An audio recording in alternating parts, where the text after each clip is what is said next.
Good evening दोस्तों। भारतीय संविधान के बारे में हम विस्तृत रूप से जानने, समझने और पढ़ने के लिए आपके लिए पहली क्लास लेके आ रहे हैं। इस क्लास का ध्येय आपके कंसेप्ट क्लियरिटी करना, भारतीय संविधान में गहरी समझ विकसित करना और चीजों को समझना, लिंक करके समझना, ना कि उसके रटने की प्रवृत्ति पर जोर देना हमारा मुख्य ध्येय रहने वाला है। भारतीय संविधान में अगर हम देखें तो कुछ पिछले विगत साल के अगर हम प्रश्नों का अध्ययन करें तो पाएंगे, चाहे आरएस एग्जाम रही हो, चाहे फर्स्ट ग्रेड की एग्जाम रही हो, या आरपीएससी के द्वारा कंडक्ट कराई जाने वाली सेकंड ग्रेड की एग्जाम रही हो, भांति भांति की या बोर्ड आरएस एमएसएसबी द्वारा आयोजित अनेक तमाम एग्जाम है, उनमें एक बड़ी जटिल प्रकृति के भारतीय संविधान में क्वेश्चन देखने को मिलते हैं। तो इसलिए एक स्टूडेंट का ये दायित्व बनता है कि वो थोड़ा गहराई से भारतीय संविधान का अध्ययन करे। अगर हम आरएस के बारे में देखें तो आरएस में देखेंगे कि अगर 2023 का आरएस का परी अगर छोड़ दें तो 2021 का हो या इससे पीछे जाके 18 में देखें, 16 में देखें, तो जटिल प्रकृति के क्वेश्चन पूछने को मिले थे। और यही कारण था कि जो कट ऑफ थी वो 10 नंबर कम हो जाती थी अकेले भारतीय संविधान से। आप अगर पुराने सालों के प्रश्न पत्रों का अध्ययन करेंगे तो पाएंगे कि रियल में ये तो भारतीय संविधान तो बाकी टफ पूछा जा रहा है। तो इसलिए हमें, अगर हम आरएस की तैयारी कर रहे हैं या आरएस फर्स्ट ग्रेड की तैयारी कर रहे हैं, सेकंड ग्रेड की तैयारी कर रहे हैं, तो बिना रिस्क लिए एक भारतीय संविधान में थोड़ी डीपली जाके अध्ययन करना होगा। और डीपली अध्ययन करने के लिए हम कोशिश करेंगे कि आपको सारी नॉलेज एक क्रमागत रूप से जोड़ते हुए एक सरल और बोधगम्य भाषा में पहुंचाएं, ताकि ये वीडियो आपके लिए बहुत ही फ्रूटफुल साबित हो सके। तो भारतीय संविधान की हम शुरुआत में पढ़ेंगे ऐतिहासिक पृष्ठभूमि। ऐतिहासिक पृष्ठभूमि पढ़ना भारतीय संविधान की इसलिए जरूरी है क्योंकि जब हम संविधान सभा पर जाएंगे तो संविधान सभा में जाने से पहले, हम संविधान सभा में पहुंचने से पहले भारतीय संविधान की ऐतिहासिक पृष्ठभूमि को जब तक हम नहीं समझेंगे तब तक हमें संविधान सभा का असली जो स्वरूप है वो समझ में ही नहीं आ पाएगा। इसलिए हम बिना समय गंवाए हुए भारतीय संविधान की ऐतिहासिक पृष्ठभूमि का अध्ययन करने का प्रयास करते हैं। हमारा ध्यान, मैं आपको फिर एक बार ध्यान दिला दूं कि हमारा जो ध्यान रहेगा, जो हम ऐतिहासिक पृष्ठभूमि में जो अध्ययन करेंगे वो संविधान के परिप्रेक्ष्य में रहने वाला है, ना कि हिस्ट्री को ध्यान में रखते हुए। क्योंकि जब हम हिस्ट्री में अध्ययन करते हैं, बहुत सारे एक्ट का अध्ययन करेंगे तो वो थोड़ा सा ज्यादा ब्रॉड हो जाता है। इसलिए हम थोड़ा सा फोकस ये रहेगा कि हमारी संविधान सभा ने जो संविधान निर्माण करने के लिए जो चीजें उठाई थी, कैसे कैसे वो धीरे एक एक करके जैसे जैसे हम 1858 के बाद बढ़ते गए तो कैसे 1947 में वो शेप ले लिया कि भारतीय संविधान एक सारी चीजों को इकट्ठा करते हुए, कलेक्ट करते हुए भारतीय संविधान का एक पूर्ण ढांचा, पूर्ण निर्माण कर पाई। तो इसलिए हम भारतीय संविधान के लिए ऐतिहासिक पृष्ठभूमि का अध्ययन करेंगे। तो आइए हम पहले भारतीय संविधान की ऐतिहासिक पृष्ठभूमि समझने का प्रयास करते हैं। भारतीय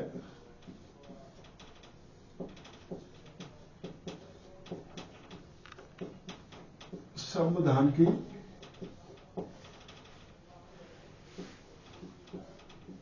ऐतिहासिक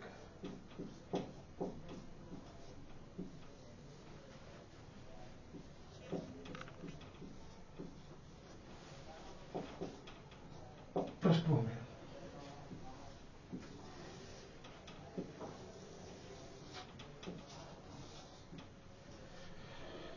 भारतीय संविधान की ऐतिहासिक पृष्ठभूमि को समझने के लिए हम 3 बिंदुओं पर फोकस करने वाले हैं। ये 3 बिंदु कौन कौन से रहने वाले हैं हमारे? एक, विभिन्न तरह के एक्ट आए तो एक्टों में कैसे भारतीय संविधान की भूमिका धीरे निर्मित होती जा रही थी, इसको समझने की कोशिश करेंगे। फिर कुछ मिशन आए, उन मिशनों ने क्या भूमिका निभाई कि हम संविधान सभा तक जाके पहुंच गए। 1946 में तय हो गया कि अब तो भारतीय संविधान सभा का निर्माण करना ही पड़ेगा, अब इसके बगैर काम चलने वाला नहीं है।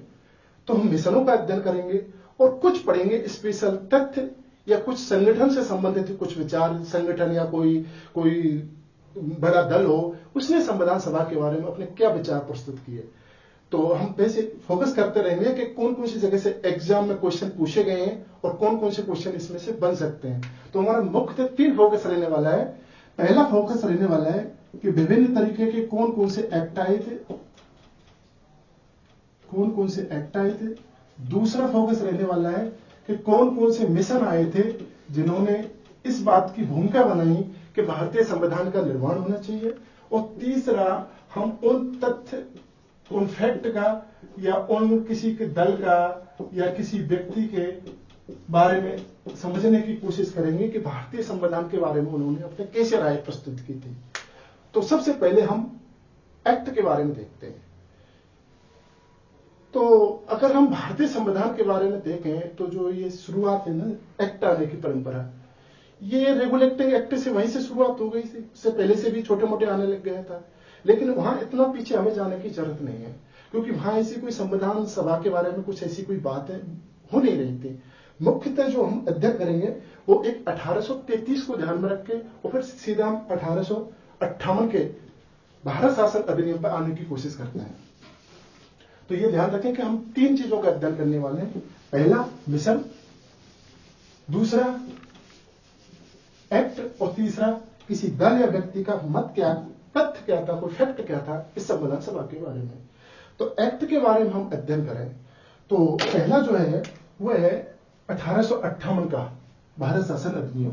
1858 का एक्ट के अध्ययन करेंगे। दूसरा है 1861 में क्या हुआ था, इसका अध्ययन करेंगे। तीसरा है 1992 में क्या हुआ था, इसका अध्ययन करेंगे। तीसरा है जो सबसे इंपॉर्टेंट, यहां से इंपॉर्टेंट एक्ट की शुरुआत होती है, 1909 का मार्ले मिंटो एक्ट के नाम से आया था। फिर हम करेंगे 1919 का, उसके बाद हम करेंगे 1935 का जो सबसे बड़ा है। कहते हैं कि भारतीय संविधान के निर्माण में 1935 का जो एक्ट था 2/3 भूमिका निभाती थी अकेले एक्ट ने, तो सबसे ज्यादा इंपॉर्टेंट एक्ट 1935 का। और उसके बाद करेंगे हम 1947 का भारतीय स्वतंत्रता अधिनियम, जो ब्रिटिश गवर्नमेंट के द्वारा इसको पारित किया गया था और इसने एक महत्वपूर्ण भूमिका निभाई थी भारतीय संविधान के निर्माण में। तो 1858 के भारत शासन अधिनियम में ऐसा क्या था, चलो तो ये 1947 के एक्ट होता, 1858 का, 1861 का आया था, और ये 1892, हाँ सॉरी, ये 1892 है, ये 1892 का एक्ट है। 1909, 1919, 1935 और 1947 का। तो शुरुआत में 1858 का देखते हैं। तो भारत शासन अधिनियम 1858, बहुत बड़ी घटना घटित होती है यहाँ पे।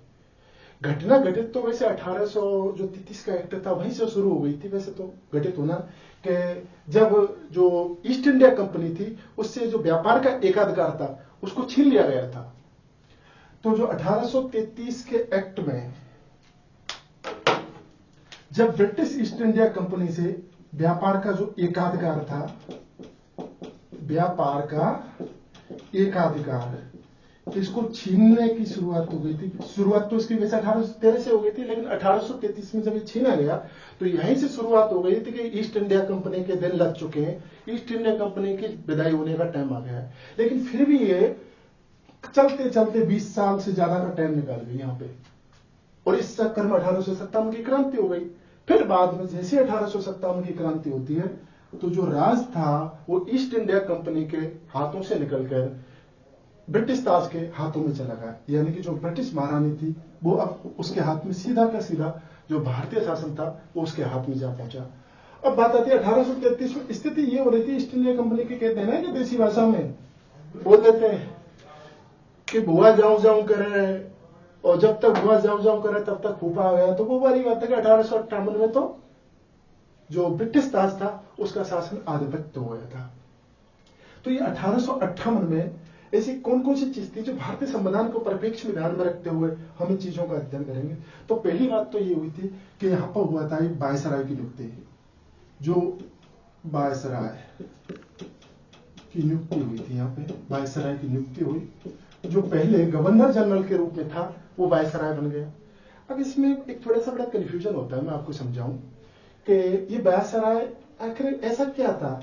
भाई लॉर्ड कैनिंग था, लॉर्ड कैनिंग गवर्नर जनरल था, अब लॉर्ड कैनिंग को वायसराय बना दे तो उसमें क्या फर्क आ गया। तो वो फर्क यह था कि वायसराय सीधा सीधा जो देशी रियासतें थी उससे संबंध स्थापित करेगा, देशी रियासतों से संबंध स्थापित करेगा। तो देशी रियासतों से संबंध स्थापित करने के रूप में तो ये वैसा रहता।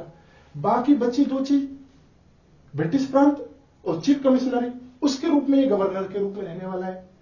तो देशी रियासतों की वजह से वायसराय का जो पद था वो जनरेट किया गया था। दूसरी जो घटना हुई थी, सीधा सीधा जो भारत का शासन था वो किसके हाथों में चला गया? महारानी के हाथों में चला गया, ब्रिटिश ताज के हाथों में चला गया। तो ये दूसरी घटना घटित हुई थी कि ब्रिटिश ताज के हाथों में शासन चला गया।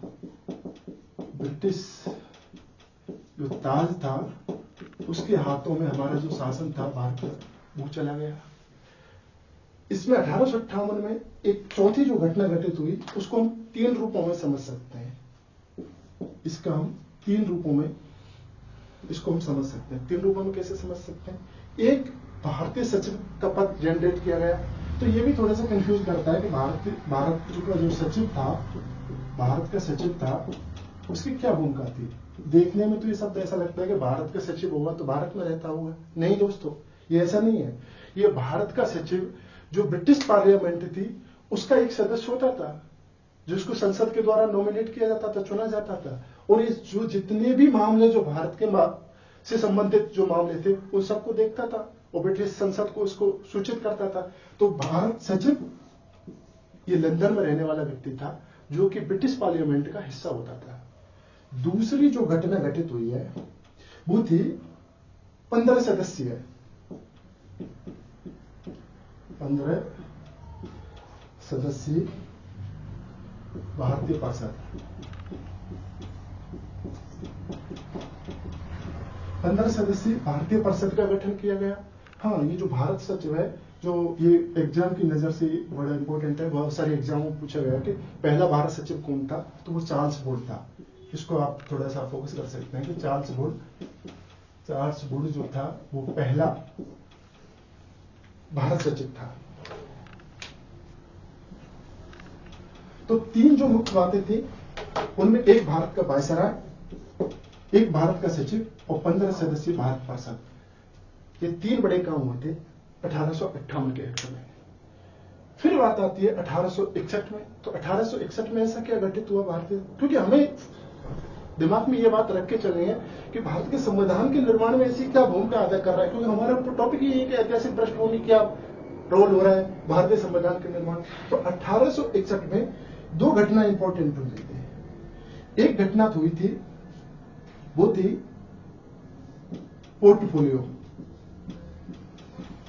पोर्टफोलियो का निर्माण होने लगा था।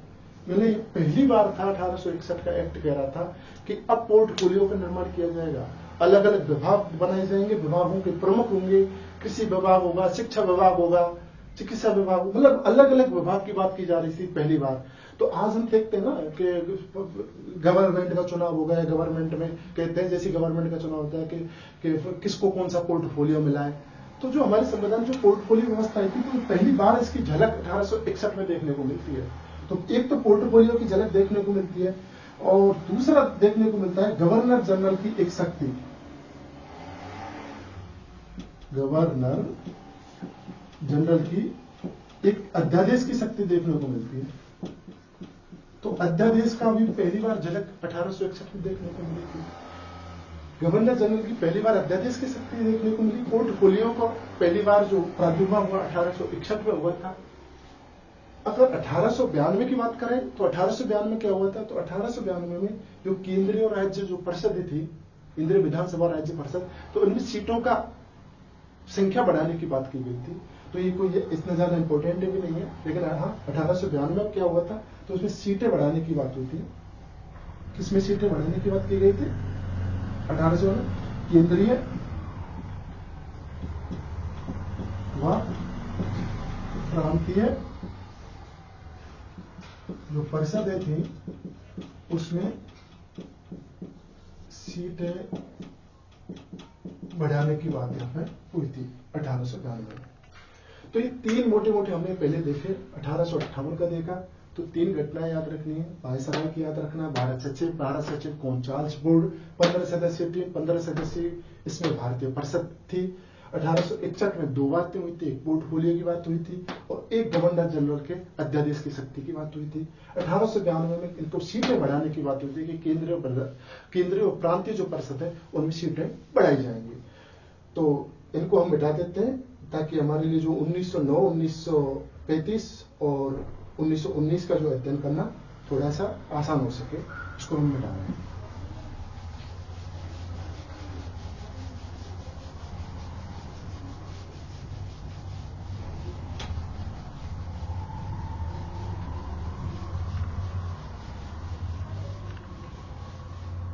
उन्नीस सौ 9 का जो भारत शासन एक्ट था,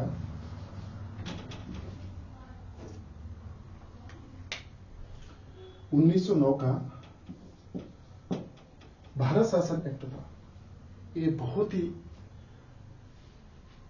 कहें तो मतलब एक तरीके से इसने वो बीज बोए थे भारतीय शासन व्यवस्था में, भारतीय समाज में, कि जिसका दंश हम आज तक झेल रहे हैं।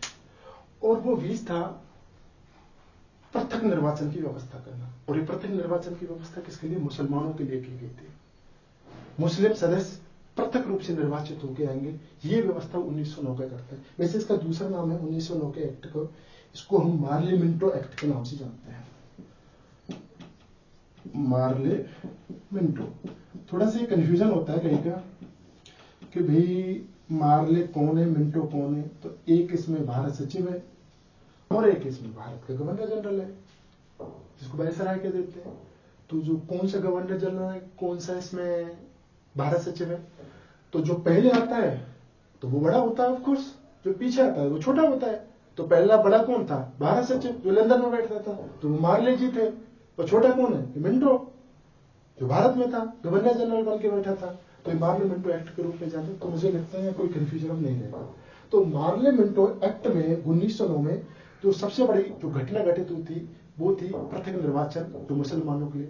तो इसमें एक पत्र भी है, मैं आपको बताता हूँ कि मार्ले जी ने मिंटो साहब को एक पत्र लिखा था। मार्ले जी बोल रहे थे कि मिंटो भाई, हमने जो सांप के दांत है ना वो लगा दिए हैं, अब ये जहर किस दिन फूटेगा ये देखने वाली बात है। तो वो ऐसी जो शब्दावली अपने पत्र में इस्तेमाल कर रहे थे, तो शायद वो इसी की तरफ इंडिकेट कर रहे थे कि एक ना एक दिन भारत में जो हमने सांप्रदायिकता को जो जहर बोला है, ये बड़ा रूप बन के उभरेगा। और ये फूटा भी था, जो सांप के दांतों से जहर एक बार निकला भी था। जब कब निकला था? ये निकला था डायरेक्ट एक्शन, जब जिन्ना के द्वारा डायरेक्ट एक्शन किया गया। ये डायरेक्ट एक्शन की घटना हुई थी 16 अगस्त 1946, शायद मैं सही हूं, 16 अगस्त 1946 को हुई थी डायरेक्ट एक्शन की घटना, 16 अगस्त 1946। जब जिन्ना ने डायरेक्ट एक्शन किया गया तो पश्चिमी बंगाल हो, पंजाब क्षेत्र हो, इसमें भयंकर, उत्तर प्रदेश हो, भयंकर दंगे देखने को मिले थे इसमें। तो जो मिंटो को जो कह रहा है कि सांप के दांत निकलेंगे, तो वो 16 अगस्त को इसकी झलक देखने को, और वो आज भी हम उसका सामना कर रहे हैं। तो हम तो इस पर चलते हैं कि मार्ले मिंटो एक्ट में ऐसा क्या क्या था। एक तो था पृथक निर्वाचन, एक तो था इसमें मार्ले मिंटो एक्ट में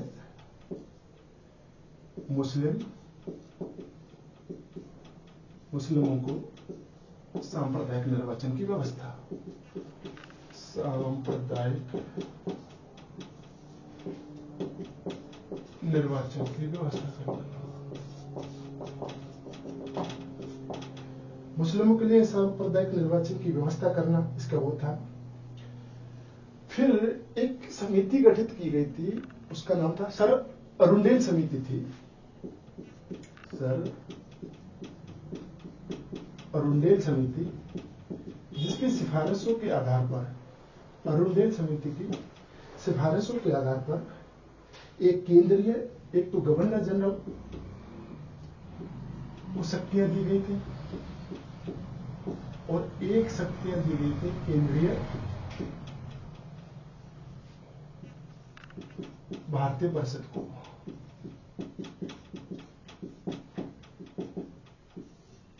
ये दो भागों की बात की गई थी, गवर्नर जनरल की और केंद्रीय भारतीय परिषद की शक्तियों के विभाजन की बात की गई थी कि इसका क्या होगा। तो गवर्नर जनरल के लिए पहली बार एक जो एक कहते हैं कि एक एग्जीक्यूटिव परिषद के रूप में काम करने वाली थी, कार्यकारी परिषद के रूप में करने वाली थी। और जो केंद्रीय भारतीय परिषद है, इसमें 2 भारतीय सदस्यों की नियुक्ति की बात की गई थी। इसमें 2 भारतीय सदस्य होंगे। तो एक तो था सैयद अहमद बिलग्रामी, ये बिलग्रासी नहीं, बिलग्रामी है। और दूसरा जो सदस्य था वो था केजी गुप्ता। गुप्ता लोग सो हमेशा से आगे रहे हैं, ये सही बात है। तो सैयद अहमद बिलग्रामी और केजी गुप्ता इसमें थे। सर अरुंडेल समिति की सिफारिश के आधार पर इसका निर्माण हुआ था। और जो गवर्नर जनरल थी, इसमें एक भारतीय सदस्य को भी नियुक्ति की गया था, और वो था सत्येंद्र प्रसाद सिन्हा। सत्येंद्र प्रसाद सिन्हा एक भारतीय सदस्य की नियुक्ति की गई थी, सत्येंद्र प्रसाद सिन्हा था।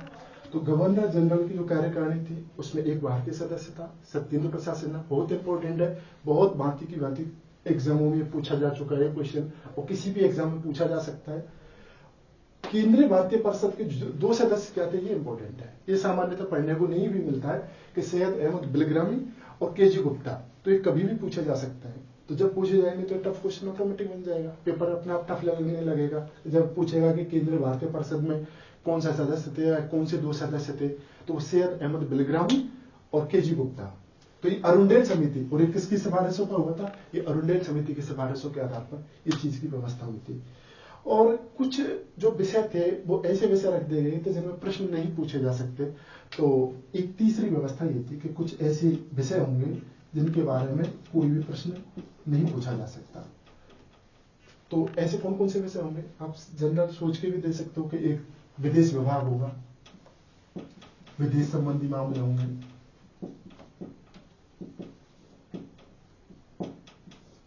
एक रक्षा संबंधी विषय हो सकते हैं, रक्षा संबंधी विषय होंगे। और क्या हो सकता है, क्योंकि आपको पता है कि भारत का जो आर्थिक शोषण हो रहा था, तो दादा भाई नौरोजी बहुत ज्यादा बोलते थे। दादा भाई नौरोजी कहते थे कि भाई हमारा आर्थिक शोषण हो रहा है, बहुत सारे मुद्दे भी उठ रहे थे। तो जाहिर सी बात है कि अंग्रेज हुकूमत इस बात को छुपाना चाहती होगी। तो 2 मुद्दे यहाँ से निकल के थे, ऋण और ब्याज। वो नहीं बताना चाहते थे कि कितना ऋण की स्थिति है, क्या ब्याज है। तो इन मुद्दों पर अंग्रेज हुकूमत कोई चर्चा नहीं करना चाहती थी। इसमें एक पॉइंट और है, विदेश संबंधी है, रक्षा है, ऋण है, ब्याज है, और एक पॉइंट हाँ एक वो है देशी रियासत है कि देशी रियासतों पर भी वो मामले को अपने अंडर में ही रखना चाहती थी। वो नहीं चाहती थी कि इस पर किसी भी तरह के प्रश्न पूछे जाए। तो टोटल 5 मुद्दे। तो जैसे फर्स्ट ग्रेड के एग्जाम में RS में भी पूछा जा सकता है कि कौन से ऐसे विषय थे, तो वो इनमें से कोई 3 विषय रख देगा, एक अलग रख देगा, या 3-4 रख देगा, तो कौन कौन से हैं। तो यहाँ भी क्वेश्चन इंपोर्टेंट हो जाता है। और सैयद अहमद बिलग्रामी और केजी गुप्ता, इस पर के केंद्रीय भारतीय परिषद में कौन से 2 सदस्य थे, तो इसमें बाकी तो ये तो सब सिंपल है, इनमें से कोई ज्यादा। और सर अरुंडेल समिति के किस समिति की सिफारिश के आधार पर ये 2 विभाग, गवर्नर जनरल की कार्यकारिणी और केंद्रीय भारतीय परिषद का निर्माण हुआ था। तो वही ऐसा पूछ सकता है। तो ये मार्लियामेंटो के बारे में मुख्य ऐतिहासिक पृष्ठभूमि के रूप में यही था। इसके बाद हम पढ़ते हैं 1909 का। तो इस तरह से मार्लियामेंटो में तो ठीक है, ये सारी व्यवस्थाएं है। अब 1919 का एक्ट देखते हैं, भारत शासन अधिनियम 1919। इसमें क्या हुआ था, मैं इसको मिटा देता हूं।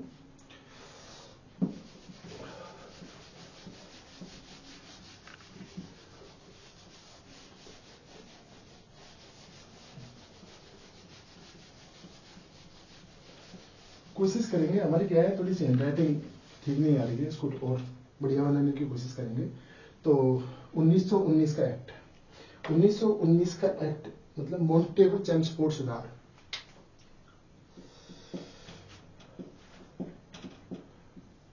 मोंटेग्यू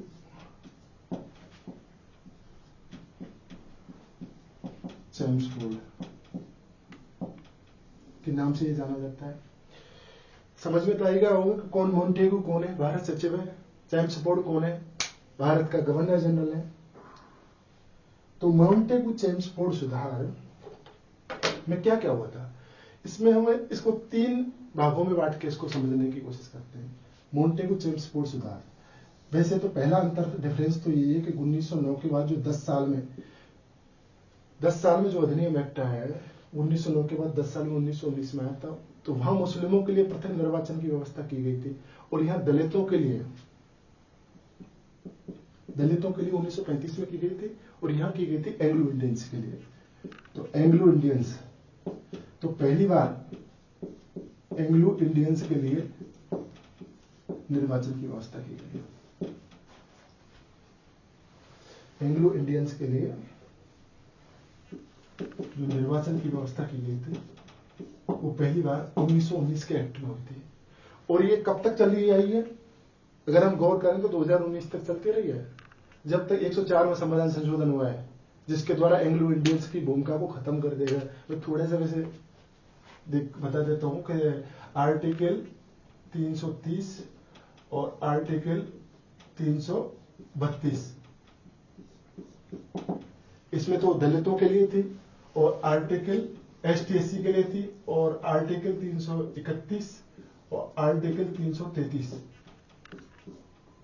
आर्टिकल 331 कहता है कि लोकसभा में 2 एंग्लो इंडियंस का निर्वाचन होगा, और आर्टिकल 333 कहता है कि विधानसभा में 1 एंग्लो इंडियंस होगा, जो 2019 के संविधान संशोधन एक्ट के द्वारा इसको रिमूव कर दिया गया, हटा दिया गया है। अब एंग्लो इंडियंस का चुनाव नहीं हो, लेकिन पहली बार एंग्लो इंडियंस कहां देखा था, 1919 के एक्ट में देखा था, तो इसको तो हम हटाते हैं, लेकिन एंग्लो इंडियंस पहली बार यहाँ पे देखने को मिला था। अब इसका मोटा मोटा रूप में 3 रूप में प्रारूप बना के समझते हैं इसको कि कौन कौन सी चीजें थी। तो एक था प्रस्तावना। ये पहला एक्ट था जिसमें प्रस्तावना की जिक्र की गई थी। हम भारतीय संविधान पढ़ते हैं तो भारतीय संविधान में प्रस्तावना की जिक्र होती है। इससे पहले कहीं किसी एक्ट में प्रस्तावना की बात नहीं थी, लेकिन पहली बार 1919 के भारत शासन अधिनियम में प्रस्तावना की बात की गई, और ये प्रस्तावना कहती थी कि प्रांतों के लिए उत्तरदायी शासन की व्यवस्था की स्थापना की जाएगी। ये प्रस्तावना कह रही थी कि प्रांतों में उत्तरदायी शासन होगा।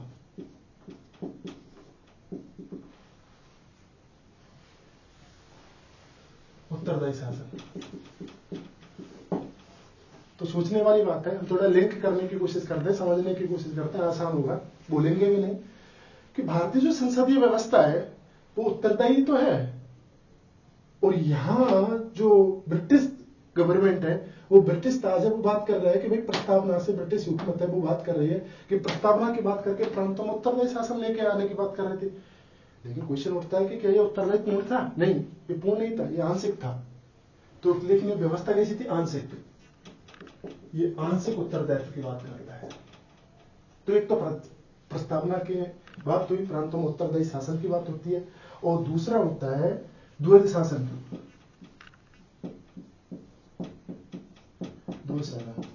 एक इंग्लिश विद्वान होते कार्टिस महोदय होते, जिन्होंने इस द्वैध व्यवस्था की, द्वैध शासन व्यवस्था की बात की थी कि यह कहा गया था कि भाई प्रांतों में द्वैध शासन होगा। तो प्रांतों में द्वैध शासन की व्यवस्था होगी तो कौन कौन से इसके पार्ट होंगे? इसमें पार्ट होंगे 2, एक होगा आरक्षित और एक होगा अनारक्षित। जो आरक्षित विषय है वो गवर्नर जनरल के द्वारा चुने जाने थे, और अनारक्षित विषय जनता के द्वारा डायरेक्ट चुने गए प्रतिनिधि आने थे इसके अंतर्गत। तो आरक्षित का एक तरीका से मनोनीत किए जाने थे गवर्नर जनरल के द्वारा।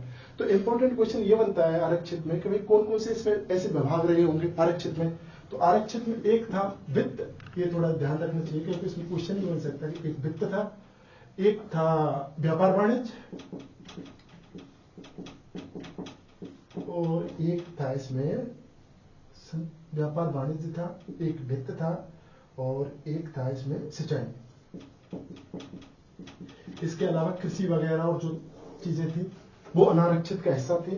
इसमें ज्यादा दिमाग लगाना नहीं। जो आरक्षित थे गवर्नर जनरल के द्वारा मनोनीत करना था, यही सर्वे सर्वा थे मुख्यतः। जो अनारक्षित थे वो इस पर निर्भर थे। अनारक्षित वो प्रतिनिधि थे जिनका चुनाव जनता के द्वारा किया जाना था। तो ये द्वैध शासन की व्यवस्था की गई थी, एक प्रस्तावना की बात की गई थी, और तीसरी जो इसमें बात थी वो थी केंद्रीय स्तर पर। केंद्रीय स्तर पर क्या था? केंद्रीय स्तर में क्या बात की गई थी? इसमें द्विसदनात्मक व्यवस्था की बात की गई थी। द्विसदनात्मक व्यवस्था। इस द्विसदनात्मक में एक तो केंद्रीय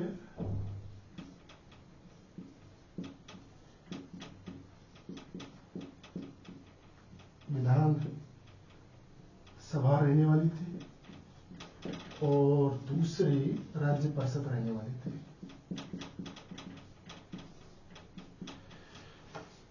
केंद्रीय विधानसभा और राज्य परिषद रहने वाली थी। इसमें जो राज्य परिषद थी इसमें 60 सदस्य रहने वाले थे और केंद्रीय में रहने वाले थे 145 सदस्य रहने वाले थे। तो ये मोटी मोटी 3 बातें इसमें प्रस्तावना पहली बार देखने को मिली। द्वैत शासन द्वारा के जो सिस्टम की बात कार्टिस महोदय के द्वारा इसमें बात की गई थी।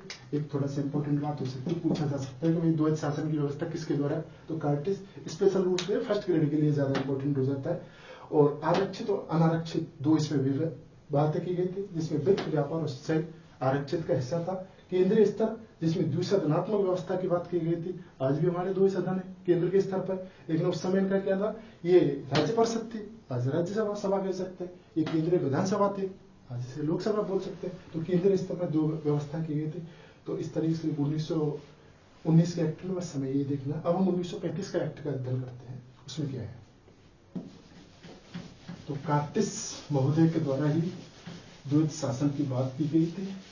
वित्त व्यापार वाणिज्य और सिंचाई ये 3 बिंदु थे जो आरक्षित विषय के अंतर्गत आते थे। 60 सदस्य थे वो राज्य परिषद में थे और केंद्रीय विधानसभा के में 145 थे। अब ये दोनों जो बातें थी ना, केंद्रीय विधानसभा वाली और राज्य परिषद वाली, अब इसमें सदस्य जब 1935 का एक्ट पढ़ेंगे तो वो बढ़ जाएंगे, बस यही तो होना है और क्या है। तो 1935 का जो एक्ट था ये था 3 गोलमेज सम्मेलन हुए थे 1930, 31 और 32। तो 3 गोलमेज सम्मेलनों का निष्कर्ष था 1935 का एक्ट, जिसमें महात्मा गांधी, मदन मोहन मालवीय, सरोजिनी नायडू, उन्होंने ऐसा मदन मोहन मालवीय, सरोजिनी नायडू तो व्यक्तिगत रूप से गए थे गोलमेज सम्मेलन में, महात्मा गांधी तो राजपूताना जहाज में बैठ गए थे। तो उनका जो गोलमेज सम्मेलनों का परिणाम ही था 1935 का एक्ट। तो 1935 के एक्ट में हम देखें तो उसमें क्या क्या चीज की व्यवस्था होती है। तो सबसे पहले तो हमें ये व्यवस्था देखनी है कि मुस्लिमों को पृथक निर्वाचन मिलता है 1909 में, एंग्लो इंडियंस को मिलता है 1919 में, और दलितों को पृथक निर्वाचन की व्यवस्था 1935 के एक्ट में की जाती है। तो सबसे इंपॉर्टेंट तो ये है कि भाई इसमें कौन सी व्यवस्था की गई थी 1935 के एक्ट में। 1935 को समझने की बात करते हैं। एक की बात की गई थी, उसको बोलते हैं फेडरेशन ऑफ इंडिया, यानी कि भारत संघ। भारत संघ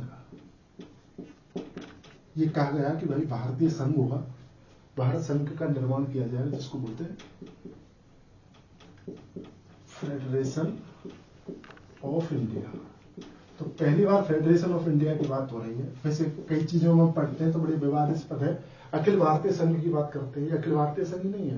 विशेषकर मैं कहना चाहूंगा फर्स्ट ग्रेड में आता है तो ये भारत संघ आएगा ना कि अखिल भारतीय संघ लिखा आएगा। कई नोट्सों में देखने को मिलता है कि अखिल भारतीय संघ लिखा होता है, ये भारतीय संघ था, इसकी जो स्पेलिंग है वो फेडरेशन ऑफ इंडिया ही है।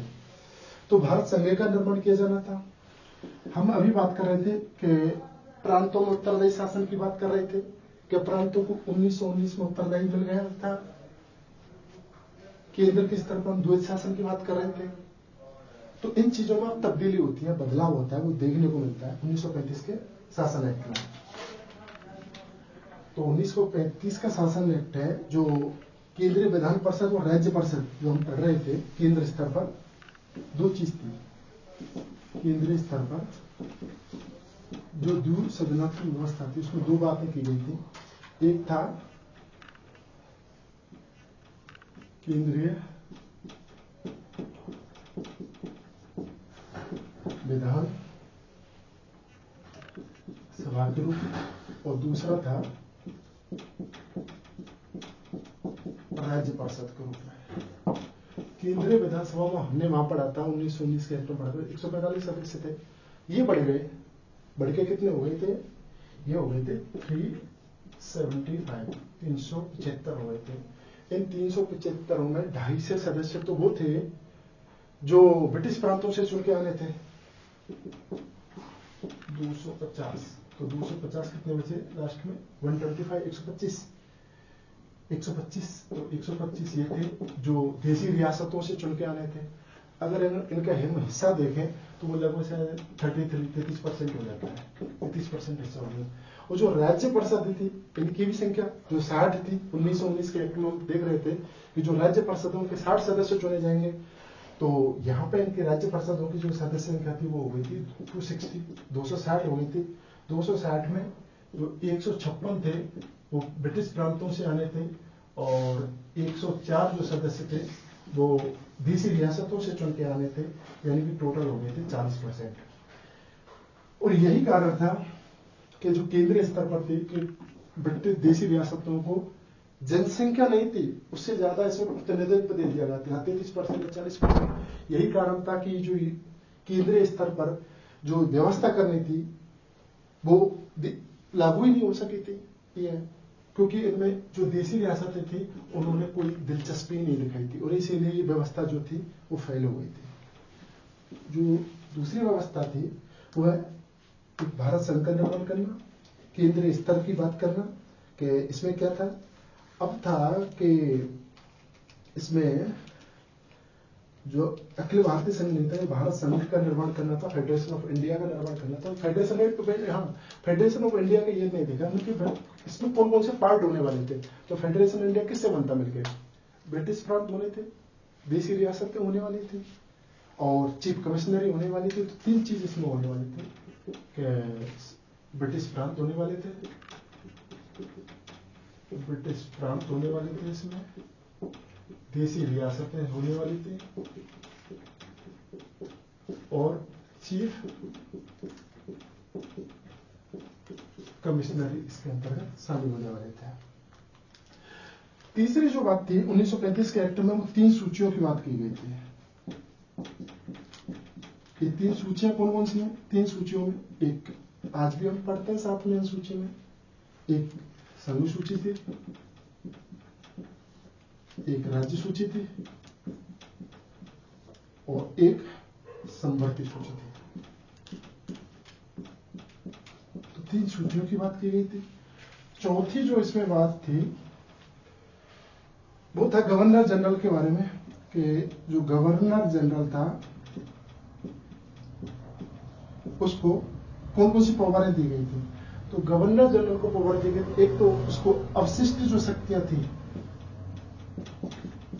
अवशिष्ट शक्तियों पर का नियंत्रण किसको दे दिया है, गवर्नर जनरल को दे दिया। एक उसकी जो अध्यादेश की जो हम शक्ति पढ़ रहे थे वो बरकरार रही थी, और एक की वीटो पावर वो भी गवर्नर जनरल की बरकरार रही थी। तो 3 सूचियां गवर्नर जनरल की शक्तियां। इसके अलावा एक था संघीय सर्वोच्च न्यायालय की स्थापना करने की बात की गई थी। संघीय न्यायालय की बात की गई कि भाई भारत में सर्वोच्च न्यायालय होगा। लेकिन एक क्वेश्चन उठता है कि क्या ये सर्वोच्च न्यायालय था क्या? नहीं, ये न्यायालय सर्वोच्च नहीं था, क्योंकि सर्वोच्च न्यायालय तो जैसा हमारा आपका सुप्रीम कोर्ट है, सर्वोच्च तो तब मानते जब वो सर्वे सर्वा होता, उससे आगे कहीं अपील ही नहीं हो सकती थी। लेकिन ये एक ऐसा न्यायालय था जो सर्वोच्च नहीं था। सर्वोच्च क्यों नहीं था? क्योंकि सर्वोच्च न्यायालय में अगर कोई विवाद हो जाता, उसका जो फैसले थे उसको चुनौती दी जा सकती थी आगे जाके, तो वो मामला खाजा ब्रिटेन में चला जाता, प्रिवी काउंसिल में चला जाता था। इसलिए सर्वोच्च न्यायालय तो बस कहने वाली बात थी, आखिर में वो सर्वोच्च था नहीं। एक था आरबीआई की व्यवस्था हुई थी, आरबीआई की व्यवस्था हुई थी अप्रैल 1935 का जो एक्ट था उसके द्वारा इसकी व्यवस्था की गई थी। तो ये चीज हुई थी, सर्वोच्च न्यायालय होगा, आरबीआई की स्थापना की बात हो गई। अगर हम इसमें देखें 3 सूचियों की बात हो गई, गवर्नर जनरल को अवशिष्ट शक्तियां, अध्यादेश और वीटो पावर देने की बात हो गई, और अखिल भारतीय संघ का निर्माण करना था तो वो चीज हो गई। और जो प्रांतों में था, प्रांतों में एक तरीका की 3 सूचियां, केंद्रीय स्तर और भारत संघ, बस यही इसमें मुख्य चीजें। तो इस 1935 के एक्ट कोई ऐसा कोई खास बदलाव नहीं कर पाया था कि, तो नेहरू जी ने भी इसकी आलोचना की थी। नेहरू जी ने बोला था कि ये एक्ट ऐसा एक्ट है जिसमें इंजन है नहीं और ब्रेक ज्यादा है, ऐसी कहके नेहरू जी ने इसकी आलोचना भी की थी। 1935 के बाद हम 1945 का एक्ट पढ़ेंगे, लेकिन इस एक्ट को हम मिशनों के साथ जब हम देखेंगे कि माउंटबेटन योजना आई थी तो माउंटबेटन योजना में शामिल करते हुए पढ़ेंगे। लेकिन इस तरह हमने 1858, 61, 1892, 1909, 1919, 1935 और 1947 को आगे पढ़ेंगे। एक्टों को समझने की कोशिश की कि कैसे इन्होंने भारत के जो संविधान निर्माण में कैसे ऐतिहासिक पृष्ठभूमि इनकी रही थी, और आगे हम इसमें देखेंगे कि कौन कौन से मिशन आए थे जिन्होंने भारतीय संविधान के बारे में क्या क्या बोला था। इस चीज को हम नेक्स्ट स्टेप देखते हैं। तो इस तरीके से हमने जो हमारा जो भारतीय संविधान की ऐतिहासिक पृष्ठभूमि पढ़ रहे थे, 3 चीजों पर फोकस कर रहे थे। एक हम एक्ट पर फोकस कर रहे थे कि कौन कौन से एक्ट आए थे, एक हमने किसी व्यक्ति का या किसी दल का संविधान सभा के बारे में क्या मत था, इसके बारे में पढ़ेंगे। और तीसरी जो बात है वो मिशनों के बारे में कि कौन कौन से मिशन आए थे, कि भाई क्रिप्स मिशन ने क्या बोला था, कैबिनेट मिशन ने क्या बोला था, माउंटबेटन योजना क्या हुआ, तो उस मिशनों की जिक्र करेंगे। तो पहला पॉइंट तो हम क्लियर कर चुके हैं कि जिसमें हमने 1858 का पढ़ा, भारत शासन अधिनियम, 1861 का पढ़ा, 1892 का पढ़ा, फिर 1909, 1919, 1935 और 1947 का हमने छोड़ रखा है, जिसको जब हम माउंटबेटन योजना पढ़ेंगे तो उसके साथ लिंक करेंगे उसको, ताकि वो समझने में आसान रहेगा। अब हमें 2 पॉइंट रह गए, व्यक्ति और दल और मिशन। तो इसको हम नेक्स्ट वीडियो में इसका अध्ययन करेंगे, और मैं उम्मीद करता हूं कि हमसे जुड़कर आपको बहुत कुछ नया सीखने को मिला होगा, और उम्मीद करते हैं कि हम आपके जो नॉलेज है उसको और ज्यादा एनहेंस कर सकें, आपकी जो एग्जाम में के लिए बहुत फ्रूटफुल होगा, मददगार साबित होगा। ये ना केवल उम्मीद बल्कि इसी विश्वास के साथ हम अगले वीडियो में हम आपको व्यक्ति, दल और मिशनों के बारे में पूरी जानकारी, एक सारगर्भित जानकारी, एक एग्जाम जो पैटर्न है, जो भारतीय संविधान के बारे में जो क्वेश्चन पूछे जाते हैं उसके बारे में जानकारी देने का प्रयास करेंगे। Thank you so much.